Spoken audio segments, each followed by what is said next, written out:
मेरी शादी 8 लड़कों से हो गई। वह सब हट्टे-कट्टे और मैं शरीर में बिल्कुल दुबली-पतली।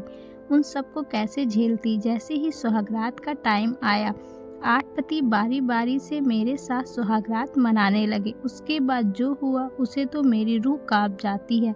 मेरा नाम राधा है। मैं एक ऐसे समाज में जन्मी जहाँ परंपराएं इतनी गहरी थी कि इंसानियत और भावनाएं उनके सामने तुच्छ लगती थी। हमारे समाज में लड़कियों का अपना कोई अस्तित्व नहीं था। उनका जीवन केवल दूसरों की सेवा में ही बीत जाता था।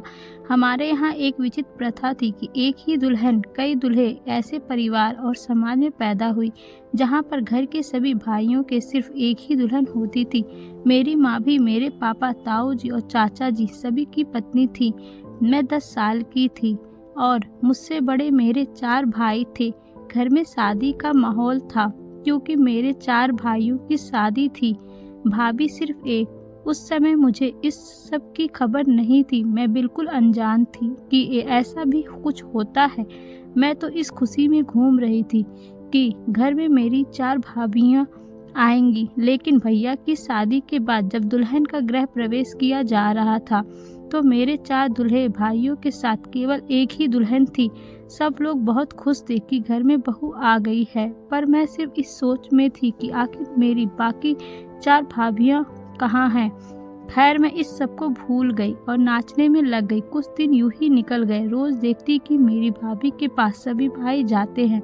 पढ़ाई लिखाई उस समय होती नहीं थी और अगर थोड़ी बहुत होती थी तो वह सिर्फ लड़कों के लिए। लड़कियों को पढ़ाई नहीं करने दी जाती थी। कुछ दिन बाद मेरी सहेली की बहन की शादी थी। उसके पिताजी और मेरे पिताजी अच्छे दोस्त थे, इसलिए उनकी शादी में हमारे पूरे परिवार को बुलाया गया। सब लोगों के साथ मैं भी वहां गई। तब उनके यहाँ बारात 4 दूल्हे आए तो मैं फिर से सोचने लगी कि उनके यहाँ तो सिर्फ एक ही लड़की की शादी है, तो फिर दूल्हे 4 कैसे हैं। खैर, उनकी शादी के बाद मैं घर पर आई। जब माँ को सारा काम करके खाली बैठे देखा तो मैंने माँ से पूछ लिया कि आखिर ये क्या है, एक लड़की की ही शादी है तो फिर दूल्हे 4 कैसे हैं। तभी मेरी माँ ने मुझे प्यार से समझाया कि बेटी, हमारे समाज की यह प्रथा है, जहाँ लड़की का रिश्ता तय किया जाता है वहाँ जितने भी भाई होते हैं उन सब से शादी होती है। मैंने माँ से कहा कि एक लड़की इतने पति को कैसे संभाल पाती है। तभी माँ ने कहा कि बेटा, अब जैसे भी हो यह सब तो करना ही पड़ता है। अब लड़की की किस्मत पर निर्भर करता है कि उसके ससुराल में ज़्यादा भाई ना हो। मेरी ज़्यादा कुछ समझ में नहीं आ रहा था तो मैं वहाँ से उठकर चली गई।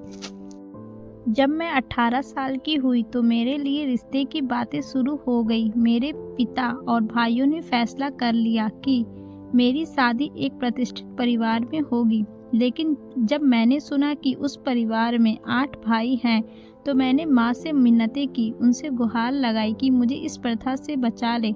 लेकिन माँ ने ठंडी आवाज़ में कहा, बेटा, हमें भी शुरू में तकलीफ हुई थी, लेकिन धीरे धीरे आदत पड़ जाती है। यह हमारी किस्मत है, इसे स्वीकार कर लो। यह सुनकर मेरा दिल टूट गया। क्या सच में एक लड़की का जीवन सिर्फ सहने के लिए होता है।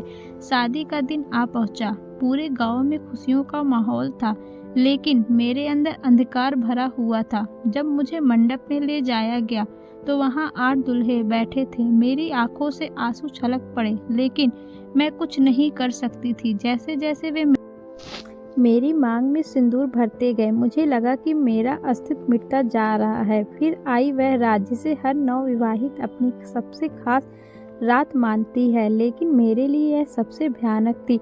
मैं बेजान गुड़िया की तरह थी जिसे 8 लोगों ने बांट लिया। मेरी आत्मा चीख रही थी, लेकिन मेरी आवाज़ किसी तक नहीं पहुंची।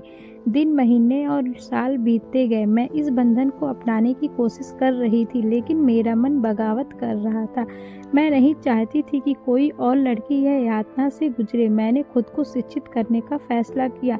मैंने छिपकर किताबें पढ़नी शुरू की और गांव की दूसरी लड़कियों से भी बातें करने लगी। धीरे धीरे मुझे एहसास हुआ कि वे भी इस कुप्रथा से तंग आ चुकी थी।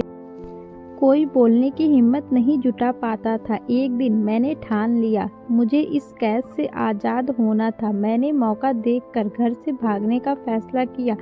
मुझे नहीं पता था कि आगे क्या होगा, लेकिन मैं किसी भी हाल में इस नरक से बाहर निकलना चाहती थी। मैं किसी तरह शहर पहुंच गई, जहां मैंने एक महिला संगठन की मदद ली। उन्होंने मेरी कहानी सुनी और मेरा साथ देने का वादा किया। मैंने शिक्षा प्राप्त की और खुद को मजबूत बनाया।